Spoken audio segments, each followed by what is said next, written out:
All right. GM everybody.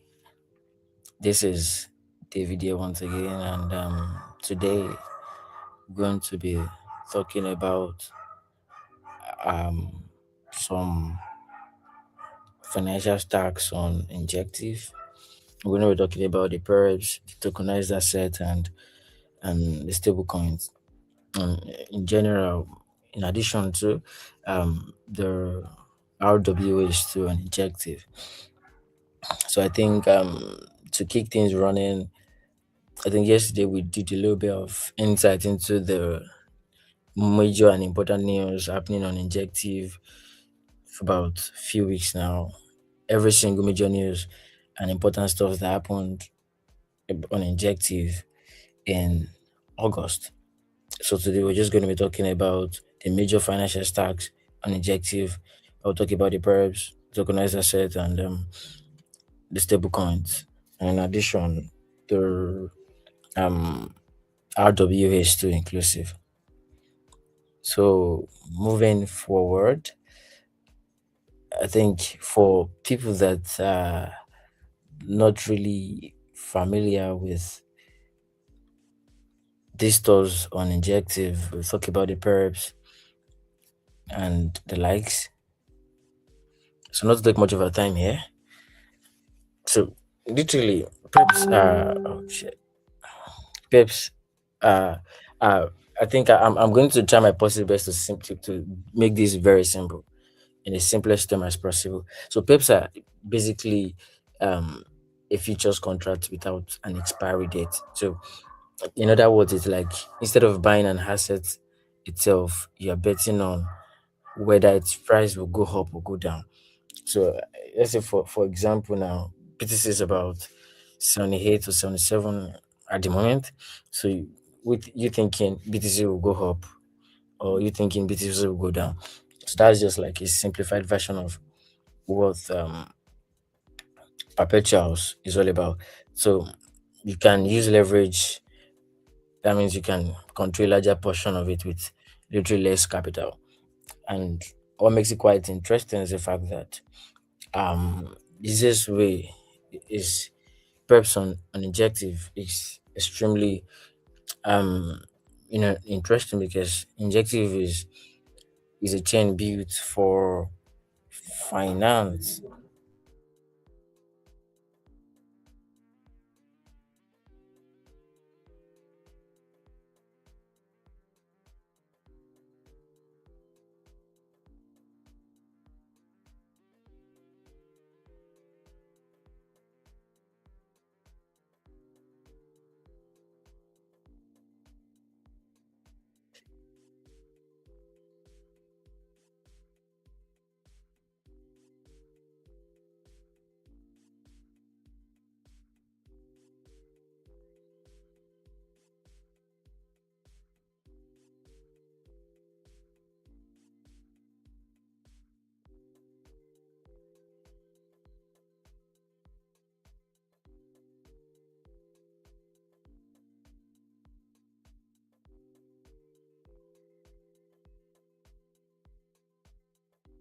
So I think I think so moving forward, so injective is literally like you know the on-chain for finance. So injective is building infrastructure that allows people and applications to create and trade perpetual markets literally on-chain. And now, as I earlier said, injective is like a chain for finance. So everything finance moves on injective. So not to take much of our time here, I'll just explore more of the other book and its benefit is actually having on-chain. So this is probably one of the biggest things to understand. Like the traditional DEX often uses liquidity pools, and for example, you want to buy ETH now, so you trade, you're trading interact with an ETH slash USDT liquidity protocol, and Injective takes a different approach. It literally has an on-chain central limit order book, and so you have buyers and you have sellers too. So that's are matched against each other, and Injective says the order book itself lives at the consensus layer, meaning bids ask and fuse can be verified on chain. So this is closer to how centralized exchanges work, but with the transparency of a blockchain. And moving forward, um,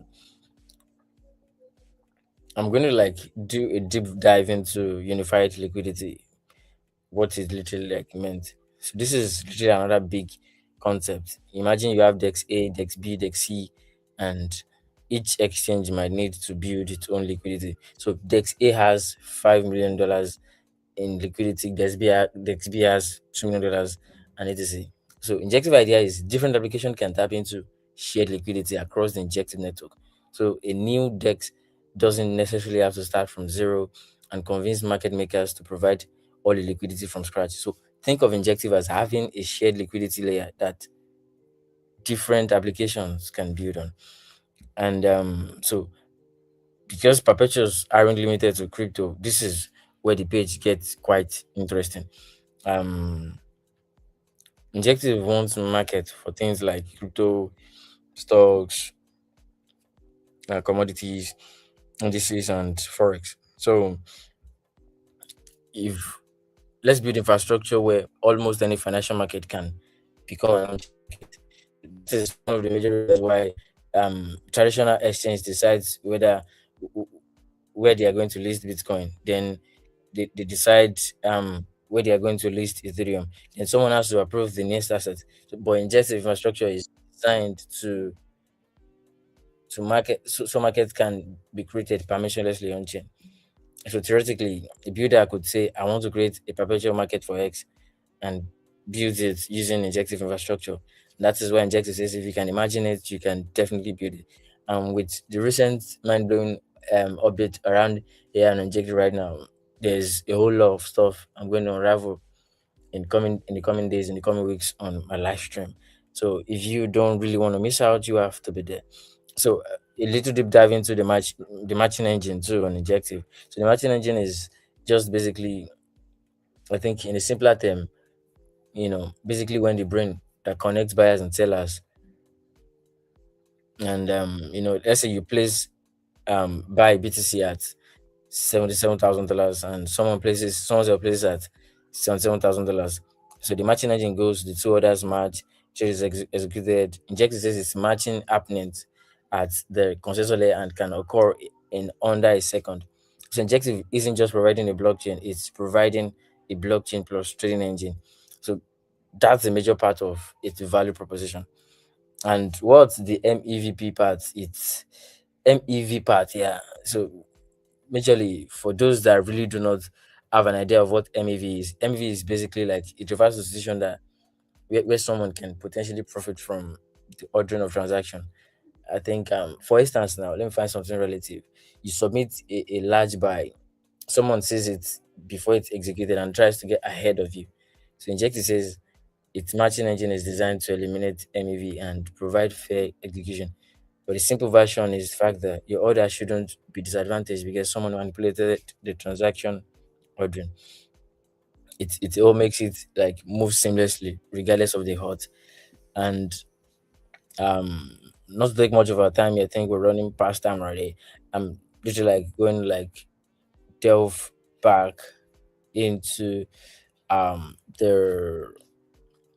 the tokenization part on Injective, and that's literally like the out of use part. Hang on a minute, let me switch to that. It's going to be an interesting time.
All right.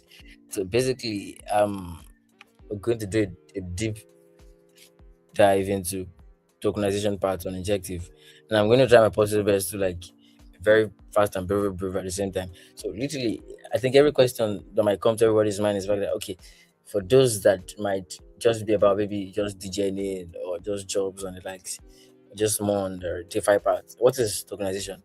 I'd say tokenization is just like a part where I think should I give a very much more friendly definition? So imagine a company has $100 million worth of US Treasury bills, and traditionally those assets live inside a traditional financial system. Let's say banks, brokers, custodians, clearing systems. So tokenization basically means creating a digital token on a blockchain that represents right to that asset. So instead of treasury, bank, broker, investor, you can have treasury blockchain token to investor. So the token can represent things like stocks, treasury bills, gold, oil, real estate, ETFs, private company shares, other financial assets, and injective space, because specifically highlighted assets ranging from stocks and commodities to US treasuries and pre-IPO assets. And here is what like here is literally like where injective idea get quite interesting.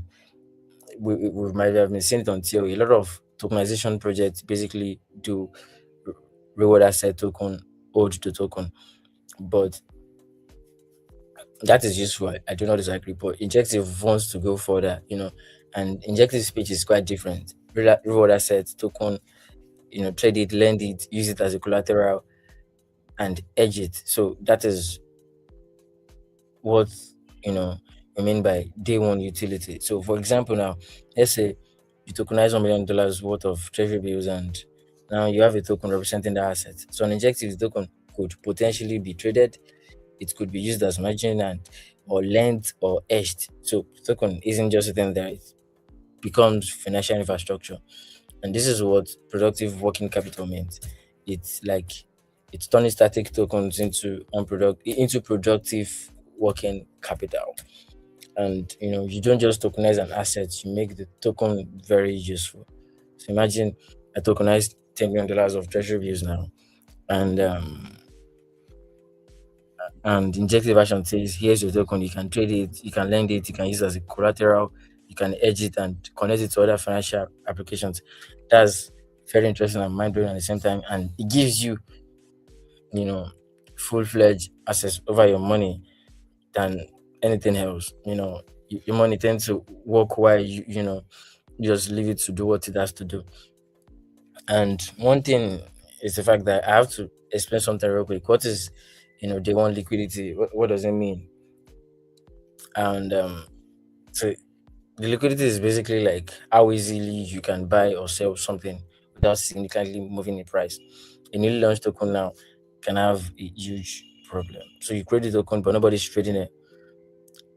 And Injective says tokenized asset can access its unified liquidity from inception. So instead of a token launching into an empty market, it can plug into Injective's broader liquidity infrastructure. So when you think of new token, Injective liquidity traders market, you can rather think of new token, nobody trades it, or dead market.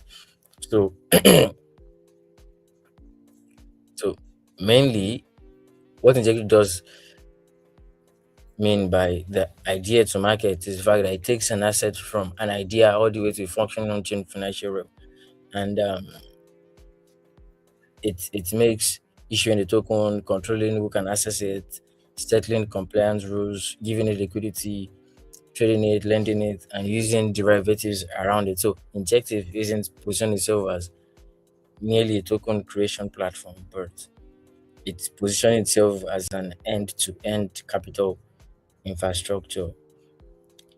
And the bigger picture is the fact that this is where I think you guys should, connect to the perpetual page and check and connect the dots, because Injective, perpetual provides infrastructure for trading financial market on chain, while tokenization literally like provides the infrastructure for bringing traditional assets onto those markets.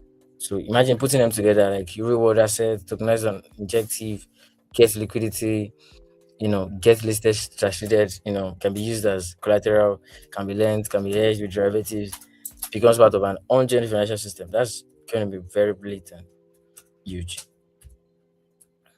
So the simplest analogy I can give you right now is the fact that think of injective like a financial city. Tokenization is how big you bring your assets into the city. Data book is the marketplace, lending is the banking system, perpetual options are the risk management tools, liquidity is the money flowing through the city, and blockchain is the infrastructure connecting every single thing. So injective is just simply like you know, we put your assets on chain and give it an entire financial ecosystem to operate in. So this is probably like the single most important thing to take away from this administration right now. And moving forward, we're going to be delving deep into the stablecoin aspect too. And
so programmable money, stablecoins power trillions in global transactions, and Injective provides a complete on-chain financial stack for global payments, agentic commerce, programmable settlement, and trading to thrive all with instant finality at near zero cost. So stablecoins are like already digital USDT. So we want to make them cheap, fast, programmable money that can move through payment, trading, lending, AI agent, and financial market. That is literally like injective definition of stablecoins. And one of the reasons why stablecoin matter is the fact that USD is basically a digital representation of the US dollars. So instead of sending $100 to a bank, you can send 100 USDC through a blockchain. So the problem is that different blockchains can have different fees, different speed, and different liquidity and different infrastructure. But Injective wants its blockchain to become a place where stablecoins can move quickly and cheaply while also being directly connected to financial applications. And one more thing is the fact that Injective has native USDCs that are being bridged a representation of USDC from another main chain. So it's just like USDC injective apps you can use directly. So it's just instant finality, and instant finality means if I send you 100 USDC, I don't want you to wait several minutes wondering where the transaction has actually settled. Injective does its own in under 1 second. So you send money, transaction confirms and done, just as fast as you guys can think about it. So and there is little to no cost when making transaction on Injective. Just few tiny payments as low as 0.0001 on Injective while making transaction. And where program and where agentic payments get interesting is the fact that this is where stablecoin meets AI. So imagine you have an AI agent that needs money to operate. So you instead of giving the AI your bank account, you could give it your wallet. 1,000 USDC withdraws. You can spend a maximum of $800. You can spend $300 per transaction. You can only pay approved merchants. I can revoke your spending permissions at any time. So Injective describes this as like a scoped budget, spending permissions, verifiable settlement, and instant revocation. This is what we mean by agentic commerce. So AI agents aren't just generating text; they can potentially hold money and transact. So now combine stablecoin and payment. So an Injective, it's like cross-border payment, remittance, payroll, business-to-business payment. And the selling point is 24/7 plus globally, very fast and very damn cheap. And combining stablecoins and trading, this is where stablecoin become the base currency for trading, and it becomes the money powering the financial system. So Injective like has really gone very well in stablecoin because we've got so many stuffs on stablecoin plus payments, stablecoin plus trading. We have stablecoin plus derivatives, stablecoin plus new banks, and this is a lot of you know development and growth to delve deeper into. And I think I'm literally going by, but the bigger picture is the fact that connecting all the dots together will give us a very viable and and and cognitive view of the big things that Injective is doing at the moment. Because Injective currently provides underlying infrastructure connecting every single one of these features that I've talked about in the past few minutes. And one major thing when Injective literally pushes an agenda of programmable money. So what Injective is basically insinuating is the fact that stablecoins shouldn't be digital dollars you hold. It should be dollars that can automatically move, trade, settle, and interact with apps and even be controlled by software and AI agents. So the interesting thing is the fact that Injective is literally like the next big thing coming. You can not NFA, but you can DYOR and position as best as you can, because in the coming weeks and the coming months, there's a whole lot of update coming on Injective, and even tomorrow there's going to be another mind blowing session that's going to happen on here. I think I've got to keep this stream quite brief and short today because there's a whole lot to be done today. And thank you all for joining the session. Thank you all for attending and tuning in. Catch up tomorrow, same time, 11 a.m. Then we're going to be having a much more important conversation to talk about. And for the meantime, you all can hang around and check into what Injective is doing right now with um the trippy pump thingy on Injective. You know, the next big liquid is there. So can get mines in there and flip some couple of bucks and get going. But then you can always DYO hard. Thank you all for joining and catch up tomorrow. Bye.